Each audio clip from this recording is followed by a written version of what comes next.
Bismillahirrahmanirrahim. Assalamualaikum warahmatullahi wabarakatuh. Waalaikumsalam. Alhamdulillah nahmaduhu wa nasta'inuhu wa nastaghfiruhu wa na'udzu billahi min shururi anfusina wa min sayyiati a'malina. May yahdihillahu fala mudilla lahu wa may yudlil fala hadiya lahu. Asyhadu an la ilaha illallah wahdahu la syarika lahu wa asyhadu anna Muhammadan 'abduhu wa rasuluhu la nabiyya ba'da. Allahumma shalli wa sallim wa barik ala nabiyyina Muhammadin wa ala alihi wa ashabihi wa mawalah wa ba'd. Rabbi shrah li sadri wa yassir li amri wa hlul 'uqdatam min lisani yafqahu qawli. Allahumma 'allimna ma yanfa'una wanfa'na bima 'allamtana. Allahumma ihdina wa ihdina waj'alna sababan wa sabila liman ihtada. Segala puji hanya bagi Allah. Salawat dan salam semoga senantiasa tercurah kepada junjungan kita Nabi besar Muhammad sallallahu alaihi wasallam. Bapak Ibu yang dirahmati Allah, mohon maaf. Ibu maaf ini atas keterlambatan karena ini kali pertama, jadi masih mencari-cari jalan. Mudah-mudahan nanti kalau ada kesempatan berikutnya jadi sudah lebih mudah. Tadi ditelepon-telepon oleh Mas Nanang, cuman saya hanya mengandalkan wazinnya di sini ya, kanan kiri depan belakang kanan kiri, jadi belum berani. Kemarin saya diamanahi untuk membahas tentang sirah. Kita akan berbicara tentang sirah. Sirah itu adalah sejarah. Tapi mungkin karena ini sedang berada pada momen di mana dunia Islam semua mengarahkan pandangan pada Palestina juga, maka mungkin saya juga akan membahas sirah yang ada kaitannya dengan Palestina.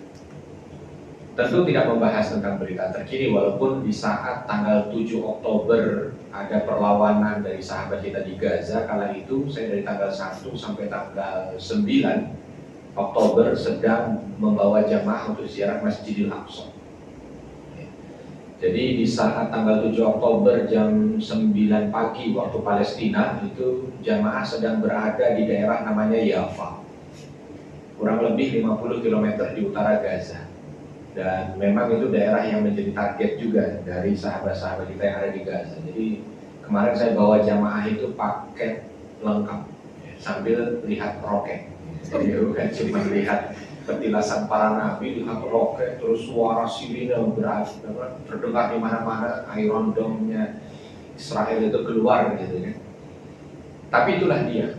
Saya sampaikan kepada jamaah, karena kalau itu orang-orang Israel itu kan pada takut semuanya, dia akan lari terus mengumpat, ya, mengumpat orang-orang Palestina. Saya sampaikan, ini adalah bentuk perlawanan. Jadi jangan ikut-ikutan latah mengumpat. Kenapa? Karena ini menunjukkan ada kezaliman di sana. Ini menunjukkan ada nilai kemanusiaan yang dinodai, ada penjajahan di sana. Maka sahabat-sahabat kita yang ada di Palestina melawan. Nah, belakangan ini ada beberapa mungkin karena banyak, ini biar disesuaikan saja, karena tema tentang Palestina ini pasti akan banyak sekali yang bisa dibahas ya. Dari alasan kenapa kita harus membela Palestina, lalu tepisan fitnah-fitnah dan isu-isu yang mengitari Palestina ya, sehingga yang membuat miris ketika ada kondisi memanas di tahun 2021 kala itu, ada beberapa penggiat media sosial itu mencoba untuk melihat dan memetakan yang membela Palestina dan yang membela Israel. Ternyata yang membela Israel itu 48% dari orang Indonesia, bukan dunia, bukan orang Indonesia. Nah, ini maka saya berkewajiban untuk mencoba meluruskan, karena saya lihat antara dua, antara satu karena ketidaktahuan, dan yang kedua karena mudahnya digoyah dengan isu atau fitnah. Nah, berjalan ke sini itu ada juga yang menghembuskan beberapa syubhat juga dengan ungkapan begini, jangan kamu hina Israel, karena Israel ini nama nabi. Kalau kamu hina Israel maka kamu ada menghina nabi, katanya begitu. Walaupun logika ini sangat lemah gitu ya.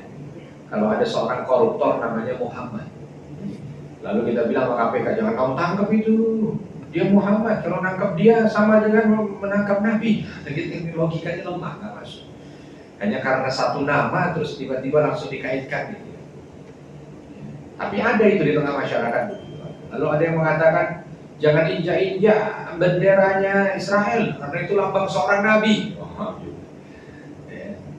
Terus ada lagi yang mengatakan, oh ini kan tanah yang dijanjikan juga untuk mereka. Karena di dalam Al-Quran juga disebut bahwa tanah Palestina itu adalah tanah yang dijanjikan untuk Bani Israel. Begitu ditanya, itu Bani Israel apa negeri penjajah Israel? Bani Israel. Nah terus sekarang penjajah Israel itu Bani Israel bukan? Nggak tahu. Repot juga. Ya. Maka ada beberapa kajian juga yang saya mencoba untuk mengajak melihatnya dari sisi sejarah. Karena pas saya diminta dari awal kemarin di sini untuk mengisi slot yang berkaitan dengan sirah. Walaupun di awal kita berencana dan berkeinginan untuk membahas tentang sejarah Nabi Muhammad SAW secara khusus. Tapi momen ini insya Allah mudah-mudahan juga menjadi momen yang baik. Kita akan membahas tentang sejarah yang kaitannya dengan Palestina. Tidak secara spesifik Palestina. Saya mau mencoba untuk meluruskan yang syubhat tadi. Mencoba untuk berbicara tentang Bani Israel. Karena kadang-kadang tadi yang saya sampaikan banyak orang yang salah. Sehingga ketika melihat Israel contoh misalkan yang banyak berkembang di masyarakat.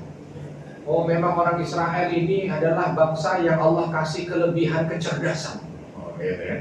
Banyak kan di situ bilang begitu kan. Yahudi ini kan memang udah dinas dalam Al-Quran bahwa dia itu cerdas. Begitu ditanya nasnya mana? Ditunjukkan memang apa yang disampaikan oleh Allah Subhanahu wa taala dalam surah Al-Baqarah, tapi tidak tepat penggunaannya. Karena ini bukan merujuk pada penjajah Israel sekarang. Bahkan bukan merujuk pada Yahudi. Karena pada masa Nabi Shallallahu Alaihi Wasallam pun sudah ada Yahudi, tapi Nabi tidak pernah melabeli mereka dengan label itu. Dengan kecerdasan lebih pintar, enggak. Jadi ada masanya. Nah, saya merasa berkewajiban juga untuk menyampaikan itu sehingga salah peletakan status ya. Ini tidak salah. Kemudian tanah yang dijanjikan, bangsa yang dilebihkan, apa segala macam itu bisa clear ya. Dan itu bisa clear dari sejarah. Yang pertama kita akan membahas tentang Bani Israel. Apa sih Bani Israel? Ini saya yakin tidak bisa satu pertemuan, Bapak Ibu. Karena kita akan berbicara tentang bangsa yang dia itu kalau dilihat dari segi umur tahun, kita akan berbicara 3.500 tahun. Bayang 3.500 tahun kalau mau kita singkat dalam waktu 1 jam kan mustahil. 3.500 tahun. Tapi minimal lah beberapa 1-2 kesempatan kita mudah-mudahan bisa membacanya secara ringkas ya. Karena kita akan bicara tentang bangsa yang 3.500 tahun, bangsa yang tidak kurang ratusan nabi hadir di sana ya, bangsa yang mengalami berbagai macam bentuk kisah-kisah ya yang ada dalam Al-Quran, termasuk di masa Nabi Muhammad SAW, dan ternyata bangsa ini masih bersentuhan dengan kita. Bahkan nanti sampai akhir zaman. Karena ada beberapa bangsa yang diceritakan oleh Allah Subhanahu wa taala mungkin sekarang sudah tidak lagi kita jumpa. Contoh bangsa Madian ya. Atau mungkin bangsa Ad, Samud, itu udah gak ketemu lagi. Ya. Tapi kalau bangsa ini masih ada sampai dengan sekarang. Bani Israel. Apa itu arti Bani Israel? Bani itu artinya anak keturunan.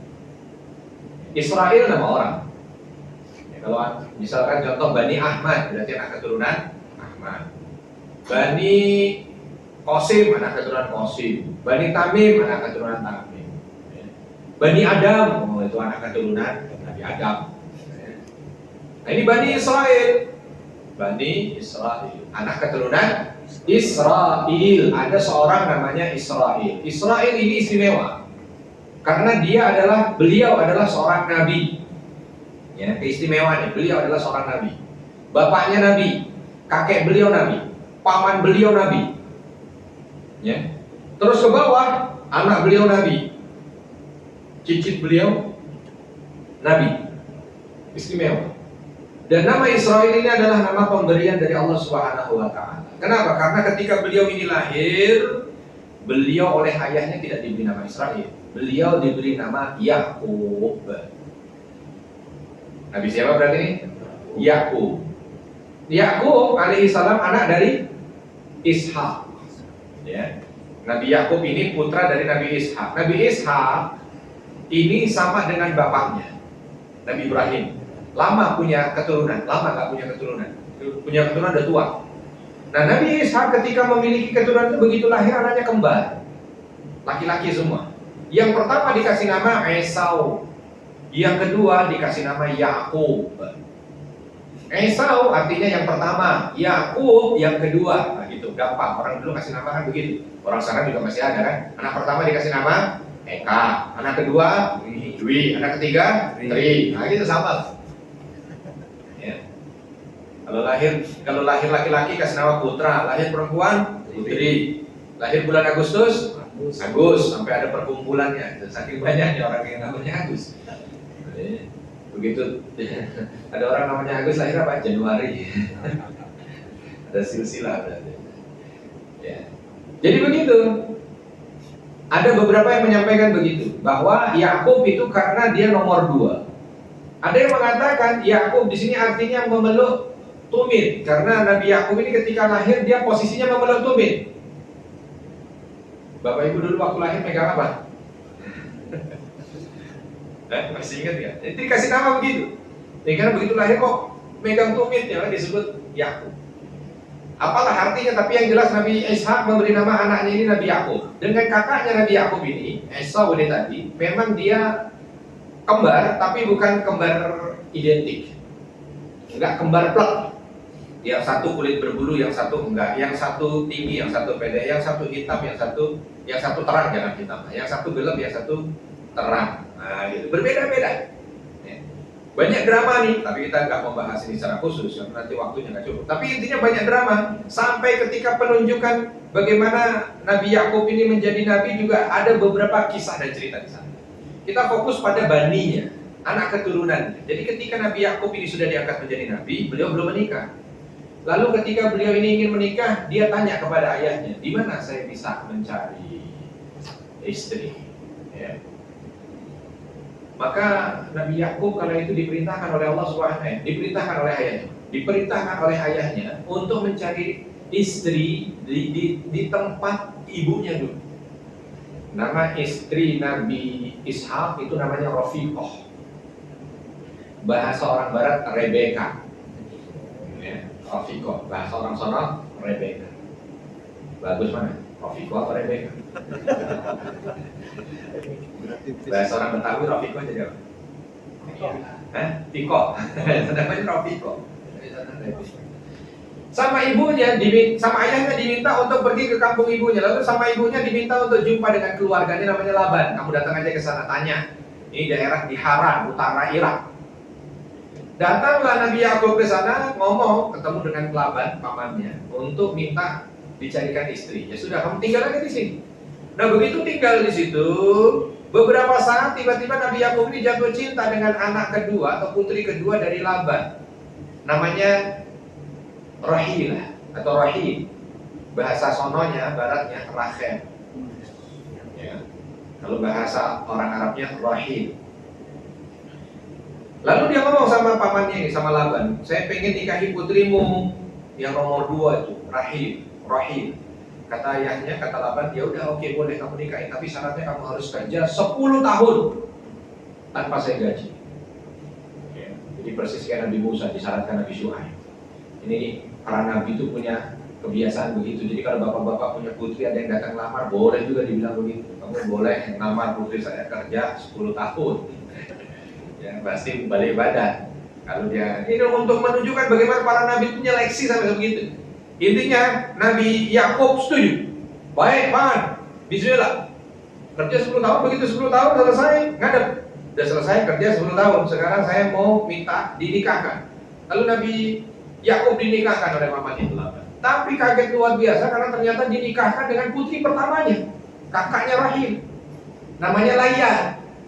Kalau bahasa orang sononya Lea. Ya. Lea. Pernah dengar Lea? Merek celana Lea. Ya. Tapi sudah dinikahkan. Nabi Yakub protes, kok dinikahkan dengan putri pertama? Saya minta putri keduamu. Maka Laban kali itu mengatakan, dalam syariat kita, ini syariat mereka ya, bukan syariat kita. Dalam syariat kita tidak boleh anak kedua itu menikah sebelum anak pertama menikah. Jadi syariat Nabi itu, kalau di kita nggak ada syariat itu. Maka mau tidak mau, saya kasih waktu spare 10 tahun, diharap anak pertamanya ini ada yang datang lamar, tapi nggak ada yang datang lamar. Maka mau nggak mau kalau kamu mau menikah dengan putriku, karena aku juga tidak akan mungkin tidak menepati janji. Aku sudah berjanji 10 tahun kamu kerja, aku nikahkan dengan putriku, tapi ternyata putriku yang pertama belum menikah. Maka untuk menepati janji supaya aku tidak ingkar, aku nikahkan dengan putri pertama.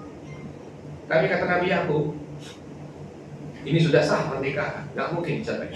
Tapi aku tetap mau menikah dengan putrimu yang kedua, Rahel. Lalu Laban mengatakan, aku harus adil.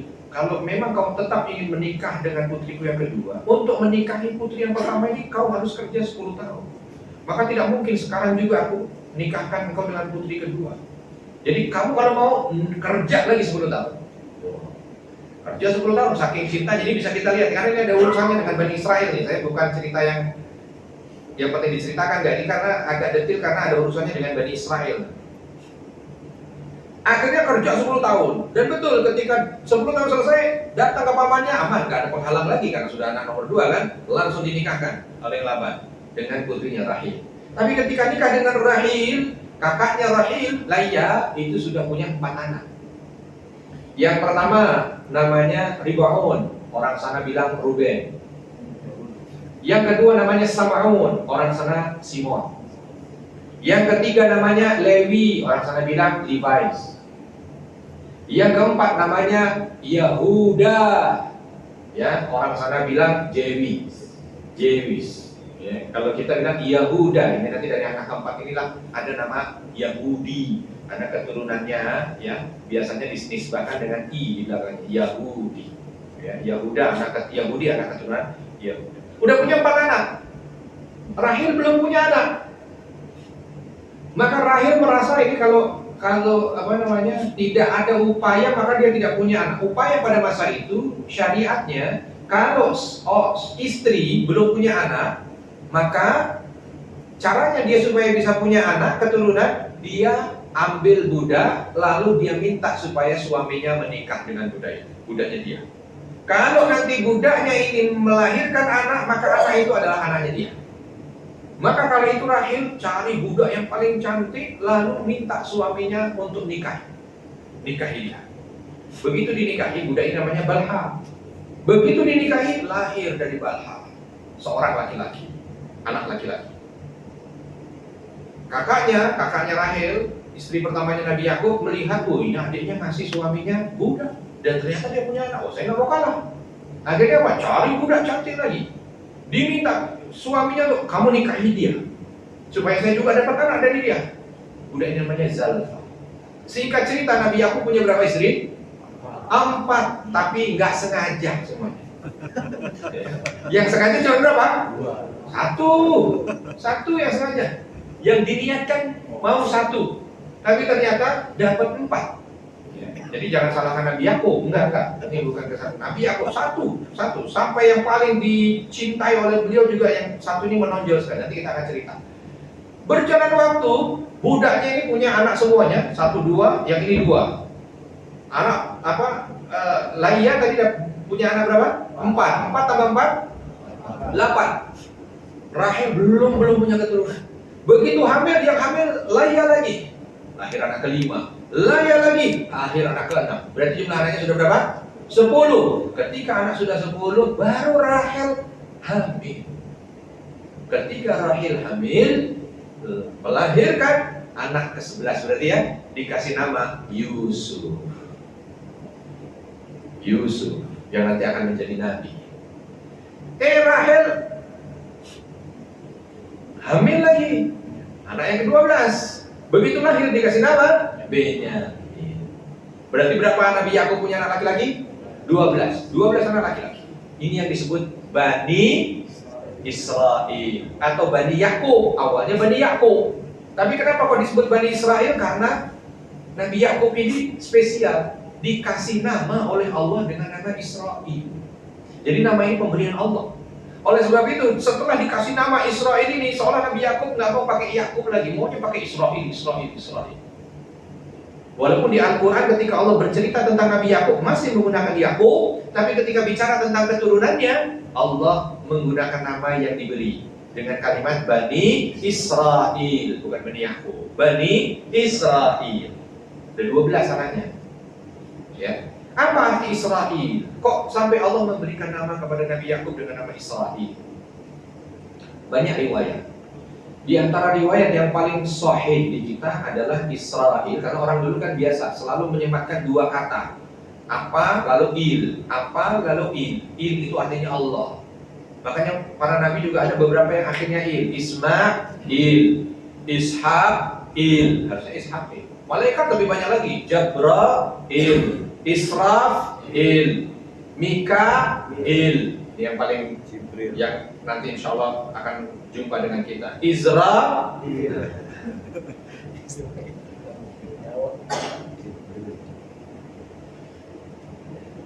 Ismail artinya Isma mendengar, Allah Allah. Allah mendengar. Kenapa Nabi Ibrahim memberi nama anaknya Ismail? Karena lama Nabi Ibrahim tidak punya anak, berdoa terus minta punya anak, tiba-tiba dikasih keturunan.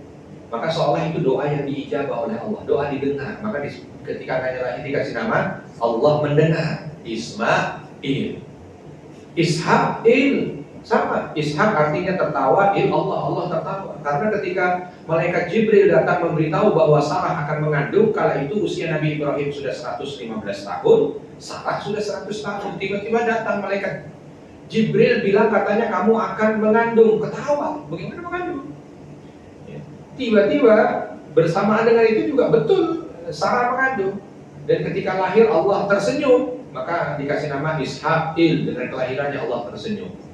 Ya. Nah ini Israil, Isra yang paling masyhur dari makna yang disampaikan oleh para mufassir. Isra ini artinya hamba, Allah, berarti Israil hamba Allah. Kalau bahasa Arab berarti apa? Abdullah. Walaupun juga jangan, wah saya pas lagi mau lahiran anak Ustaz, boleh nggak saya kasih nama Israil? Ya janganlah. Daripada nanti jadi masalah. Siapa namanya? Israel. Bapaknya DKM masjid anaknya Israel. Bukan salah, tapi ya ini agak kurang pas aja lah. Udah kasih kalau mau itu ya Abdullah gitu aja. Makanya Nabi mengatakan sebaik-baik nama Abdullah dan Abdurrahman, ya sudah itu. Nah ada makna yang lain Isra, dalam beberapa riwayat disampaikan Isra ini artinya yang diperjalankan. Allah. Yang diperjalankan Allah, karena Nabi Yakub ini termasuk Nabi yang banyak drama. Kalian nyari istri, baru kita bicara nyari istri aja banyak drama kan. Jalan sana begini ceritanya, belum yang lain banyak. Makanya dikasih nama Israel. Ada yang paling jauh dalam akidah kita jadi terima cerita ini, tapi ini diriwayatkan di keyakinan lain dalam Taurat, dalam Injil. Disampaikan kisah ini tentang penamaan Israel, tapi di kita tidak masuk. Ya. Dikisahkan di sana pada satu hari di waktu sore Allah turun ke muka bumi lalu menjelma menjadi manusia. Dan kala itu mendatangi Yakub dan mengajak duel Yakub. Lalu kala itu Allah kalah. Allah dipiting oleh Nabi Yakub. Dan kala dipiting itu Allah mengatakan Yakub, aku adalah Allah. Kaget Nabi Yakub. Allah. Mulai saat ini kau sudah tidak lagi aku sebut Yakub, tapi aku sebut Israel. Isra artinya yang bergelut, Allah, bergelut dengan Allah. Cuman ini cerita walaupun masyhur di keyakinan lain dipakai sebagai dalil yang utama kalau kita nggak masuk. Bagaimana satu Allah menjelma menjadi makhluk, kalau malaikatnya oke. Allah, nggak ada kisah Allah menjelma menjadi makhluk. Yang kedua Allah gelut kalah, duel kalah. Agak repot gitu. Ya. Jadi yang paling sahih kenapa tadi disebut Isra itu artinya hamba Allah. Kenapa Allah memberikan gelar ini kepada Israel Nabi Yakub? Karena memang Nabi Yakub ini termasuk Nabi yang Masya Allah dari segi ibadah, baik itu mahdoh ataupun hati. Kita akan tahu dan banyak diceritakan juga dalam Al-Quran. Punya 12 anak. Nah ketika 12 anak ini yang dikisahkan oleh Allah Subhanahu wa Ta'ala secara detail anaknya yang ke-11, Nabi Yusuf. Bahkan dalam dalam Al-Quran diberikan satu surat khusus yang bercerita tentang Nabi Yusuf. Ya. Runut tuh, detail kisahnya. Jadi ketika Nabi Yusuf kurang lebih sekitar umur 5-6 tahun datang kepada ayahnya, lalu mengatakan, wahai ayah, aku bermimpi ada 11 bintang, bulan dan matahari sujud padaku. Lalu Nabi Yakub hanya mengatakan, jangan kau ceritakan pada kakak-kakak. Karena memang kala itu kakak-kakaknya Nabi Yusuf ini seolah ada rasa hasad, iri dengki kepada Nabi Yusuf. Karena Nabi Yakub ini kayaknya lebih cinta pada Nabi Yusuf, melebihi kakak-kakaknya. Walaupun kalau kita lihat dari sisi sejarahnya tadi, ya dimaklumi, ya kan? Secara sisi historis dimaklumi tidak? Kenapa kok Nabi Yakub begitu sayang pada Nabi Yusuf? Dimaklumi karena satu, dia lahir dari seorang istri yang memang menjadi cinta sejatinya. Yang kedua, gak lama dari melahirkan Benyamin, Rahil ini meninggal. Ya, jadi kan bertambah cintanya Yakub kepada Yusuf. Jadi kalau mungkin sebelum kisah ini kita masih belum kebayang kenapa ya Nabi Yakub lebih cinta pada Nabi Yusuf. Mungkin karena soleh, bukan. 5 tahun belum kelihatan solehnya. Oh mungkin karena ganteng, enggak? Anaknya Nabi Yakub semua ganteng. Jadi alasannya itu historis. Sampai akhirnya ada kisah yang dikisahkan oleh Allah Subhanahu wa taala bagaimana anak-anak yang lain dari Nabi Yakub ini, kakak-kakaknya Nabi Yusuf, berencana menjauhkan Nabi Yusuf dari bapaknya. Sehingga terjadilah kisah yang masyhur. Ya. Begitu dibawa, mereka usul bunuhannya. Ada satu yang mencolok namanya Yahuda. Anak keberapa? Anak keempat. Dia bilang, jangan dibunuh, kita bukan mau bunuh dia. Ini kan kita mau bawa Yusuf ini bukan karena kita mau bunuh dia, kita hanya ingin jauhkan dia. Walau dalam satu riwayat yang mengatakan begini, Ribaun atau Ruben. Siapalah dia, tapi di antara 10 satu dari atas 10 kakaknya Nabi Yusuf. Lalu bagaimana caranya? Jangan dibunuh. Ya udah kalau begitu buang di hutan, biar dimakan serigala. Kan kalau membunuh kita dosa. Oh ini karena anak Nabi jadi tahu dosa dan tidak. Kalau kita bunuh kita yang dosa. Tapi kalau kita taruh di hutan dimakan singa segala macam, kita nggak dosa, orang kita nggak membunuh. Jadi kadang-kadang anak Nabi ini tahu juga caranya. Keluar dari dosa tapi rencana tanpa. Dari Israel tapi ya, anak Nabi Yakub. Yang dari dulu memang udah punya banyak akal-akalan dia. Terus yang lain akhirnya jangan. Kalau dimakan juga kita sama aja kehilangan. Nah, pada masa itu kan tidak seperti sekarang kan, hewan buas ada di mana-mana. Dan ini Yusuf masih kecil.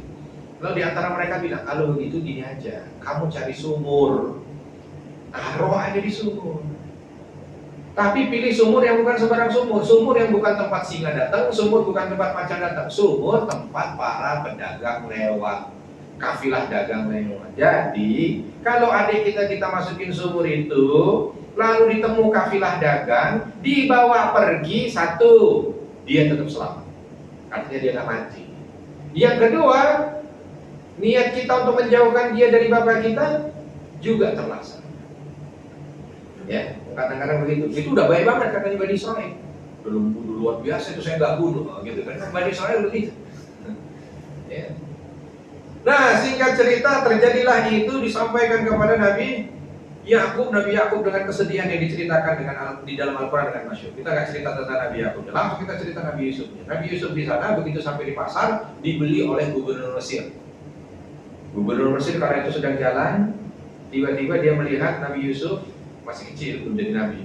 Nabi Yusuf berada di sana, lalu dia tertarik untuk mengambilnya menjadi anak, karena dia belum punya anak. Ini gubernur udah tua, istrinya masih muda. Ya, Al-Aziz namanya, bukan raja ya, gubernur. Nah, akhirnya dibawa ke rumah, dibesarkan di sana, terjadilah fitnah yang ada. Kita tidak rinci karena kita mau cepat. Terjadilah fitnah yang ada, akhirnya membuat Nabi Yusuf masuk ke istana, masuk ke penjara. Begitu masuk di penjara bersama dengan 2 orang yang menjadi teman sepenjaranya. 2 orang ini mimpi, lalu mimpinya ditafsirkan oleh Nabi Yusuf. Yang satu, kamu keluar dari sini mati dihukuman. Yang satu, kamu keluar dari sini jadi pelayan raja.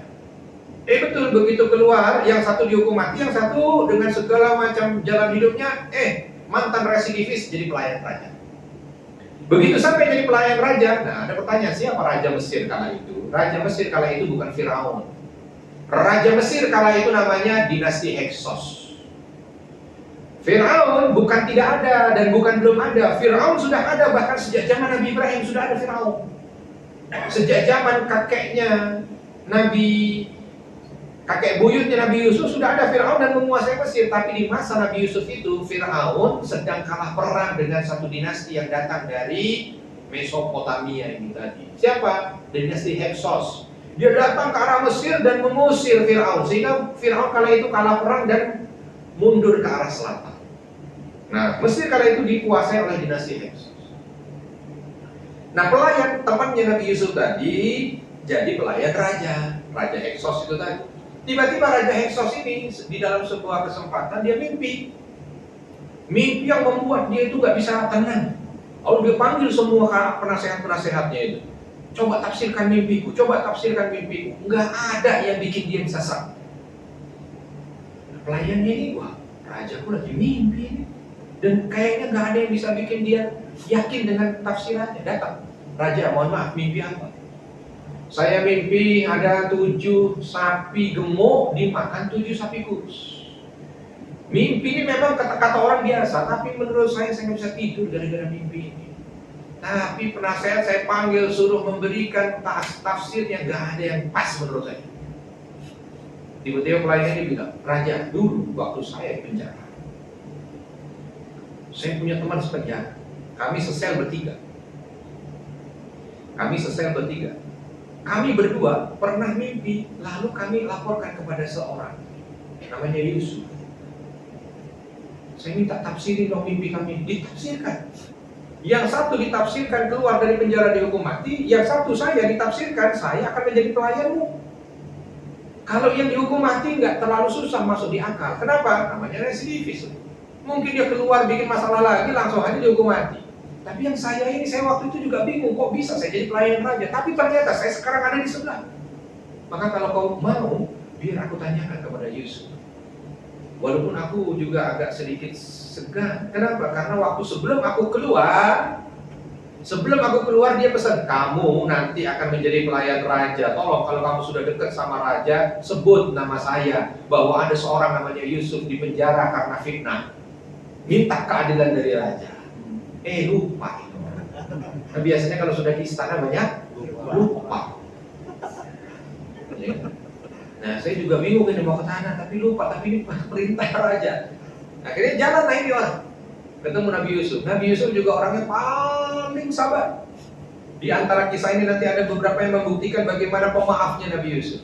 Ini orang datang, tiba-tiba langsung tanya aja, nggak ngaku kesalahan dulu. Nabi Yusuf juga nggak.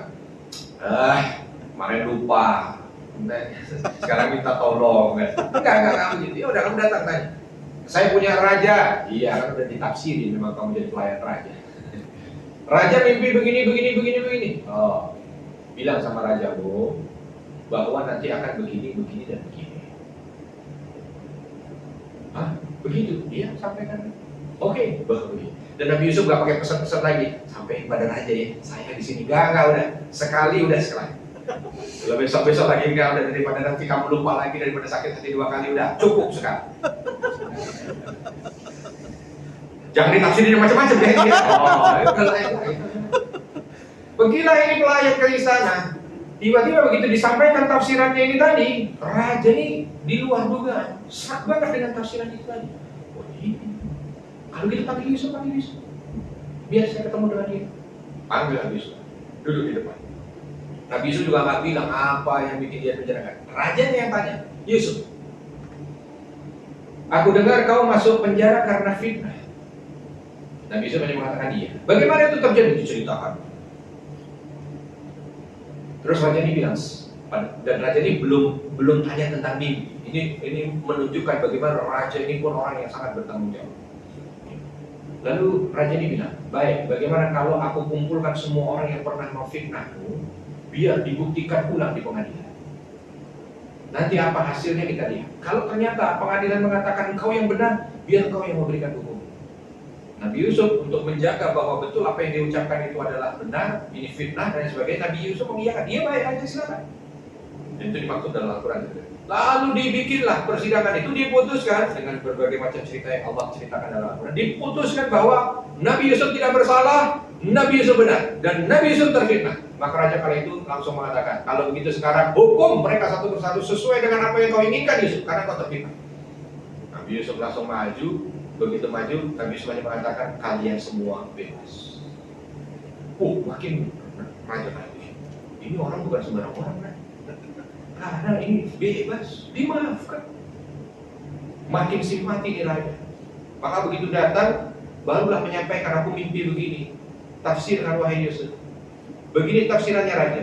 Akan datang 7 tahun setelah ini, masa di mana engkau akan panen raya, panen yang luar biasa, besar panen. Belum pernah Mesir panen sebesar itu. Tetapi hati-hati, 7 tahun berikutnya akan terjadi masa paceklik yang mengerikan. Kalau kau tidak mampu untuk jaga 7 tahun panen ini, maka ini akan habis dan engkau dan rakyatmu akan mati di 7 tahun berikutnya. Inilah tafsiran yang membuat Raja Nisa. Baik kalau begitu Yusuf.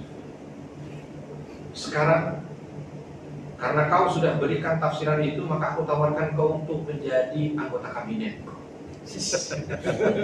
Bukan saya ngomong Al-Quran. Kalau saya lihat aja di dalam surah Yusuf disampaikan begitu. Tapi Nabi Yusuf nggak mau. Jadikan aku sebagai perdana menteri, bukan bendahara. Perdana menteri diartikan lebih. Ya. Perdana menteri. Jadi nggak mau kalau kabinet perdana menteri. Yang ngatur itu semua. Tapi Nabi Yusuf bukan minta jabatan enggak. Ini dalam bentuk tanggung jawab. Tanggung jawab karena sudah menafsirkan mimpi itu. Jadi kalau mimpi itu salah, biar dia yang tanggung jawab. Biar nanti orang tidak menyalahkan raja. Ini Yusuf. Tapi kalau ternyata mimpi itu benar, biar juga Yusuf yang tanggung jawab, mengatur bagaimana supaya keburukan yang 7 sapi kurus itu tidak memakan 7 sapi gemuk. Musim paceklik itu tidak memakan musim panen. Disetujui oleh raja. Baik, kalau begitu 14 tahun ke depan kau jadi perdana menteri. Berapa periode? 14 tahun. 3 periode. Dapatlah 14 tahun. Langsung di awal dikasih 14 tahun. Berjalan waktu. Tahun pertama betul, tahun kedua betul.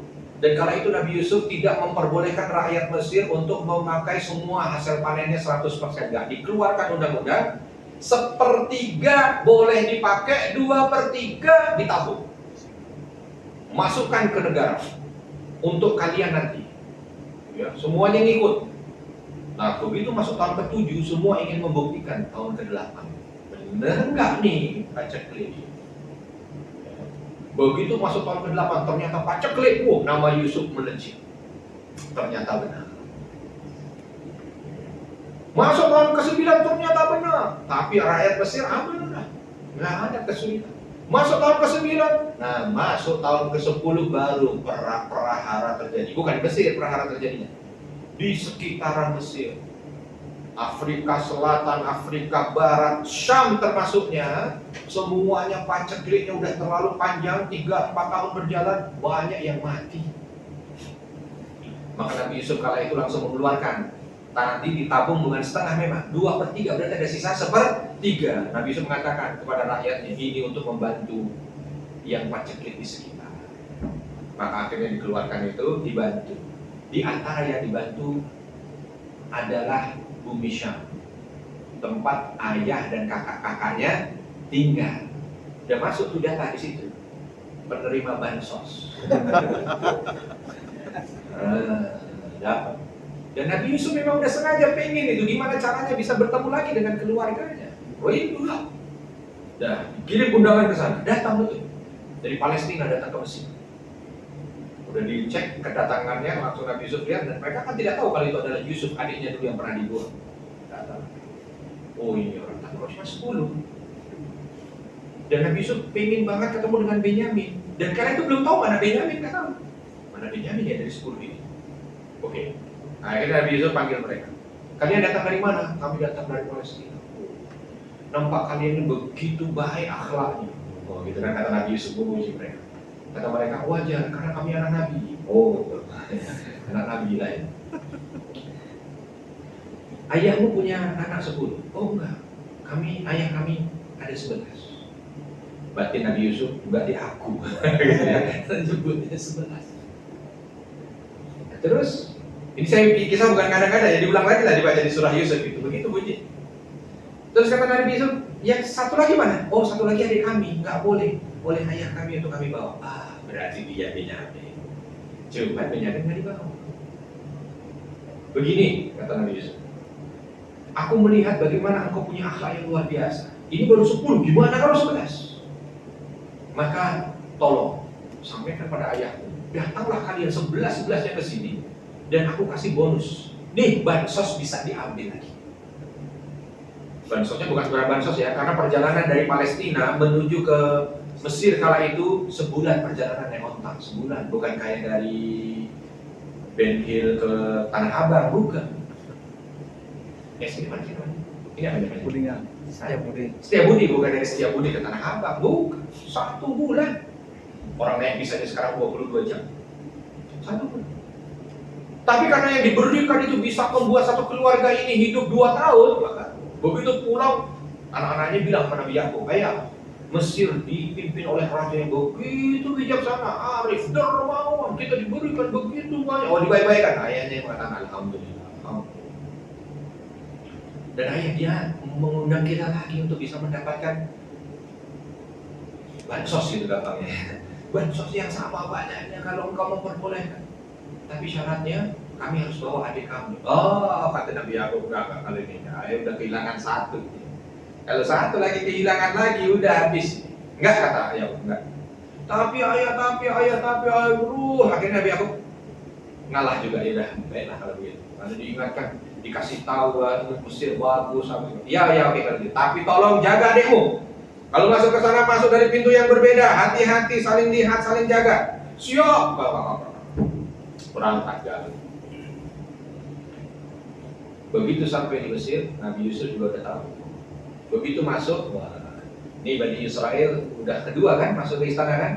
Udah kayak orang kenal semua. Halo, wah, udah yang kedua mas, kan yang pertama.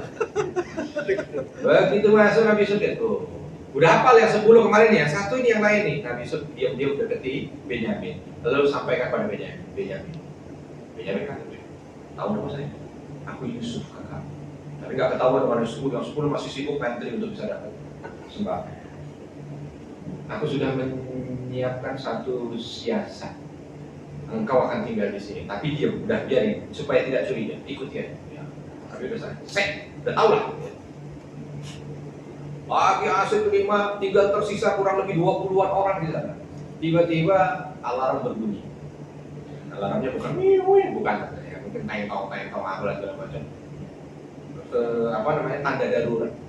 Langsung masuk prajurit inti, semua pintu ditutup, kaget semua orang yang ada di dalam. Lalu prajurit itu mengatakan, stempel istana dicuri, dan yang mencuri itu sudah kami identifikasi ada di sini. Maka kami akan periksa semua yang ada di sini, dan yang mencuri maka akan mendapatkan hukuman sendiri. Bani Israel santai, mana mungkin anak Nabi Yusuf santai. Dan Nabi Yusuf sengaja bikin supaya apa? Yang ini terakhir diperiksanya. Saudara Nabi Yusuf ini terakhir diperiksa. Tinggal tersisa 11. 11 sih. Mau nggak mau kita, padahal yang lainnya yang keluar udah nggak ada yang kena. Langsung Ruben, ya, Riboon. Anak pertamanya dia bilang, wahai raja, sebelum kau periksa kami, saya ingin sampaikan mustahil kalau kami mencuri, mustahil. Kau tahu bagaimana kami, kau undang kami datang kemari, bukan karena keinginan kami, mustahil kami mencuri. Kami akan jaga oleh, kata Nabi Yusuf, sudah, diam aja, kita akan periksa. Tidak akan ada yang dizalimi. Anak pertama diperiksa, nggak ada, disuruh keluar nggak mau. Saya mau keluar 11-11-nya, oke baik. Anak kedua, anak ketiga ngumpul semua sampai Benyamin. Begitu Benyamin dilihat, nggak ada. Nah, ini dia yang mencuri, kaget yang 10 kakak-kakaknya. Takut juga disalahkan, tiba-tiba di antara mereka bilang, nah kalau dia memang begitu, kakaknya juga mencuri dulu. Kakaknya juga mencuri Tuan Raja, jadi wajar dia begitu. Dia bukan dari kami, yang kami sampaikan tadi adalah kami. Nabi Yusuf hanya diam. Pokoknya kata Nabi Yusuf, gak bisa hukum ditegakkan, kau ditinggal. Yang lain silakan pulang. Mau nggak mau mereka keluar. Tapi begitu keluar ini antara senang dan sedih. Senang karena ternyata nggak ada masalah. Sedih karena mau ngomong apa sama bapaknya. Dia bilang, katanya suruh nunggu, ini karena kita. Akhirnya mereka kumpul rapat, tentukan siasat, dijalankan siasat. Bagaimana siasatnya? Kita akan lanjutkan di pertemuan berikutnya. belum, udah jam 1 daripada nanti. Ya, insya Allah kita akan lanjutkan di pertemuan berikutnya. Diingatkan saja judulnya Siasat Bani Israel. Kalau mau bikin flyer tulisannya Siasat Bani Israel. Jadi biar diingatin juga. Kalau ada kesalahan saya mohon maaf dan kepada Allah mengampun. Subhanakallahumma wa bihamdika asyhadu an la ilaha illa anta astaghfiruka wa atubu ilaik. Assalamualaikum warahmatullahi wabarakatuh.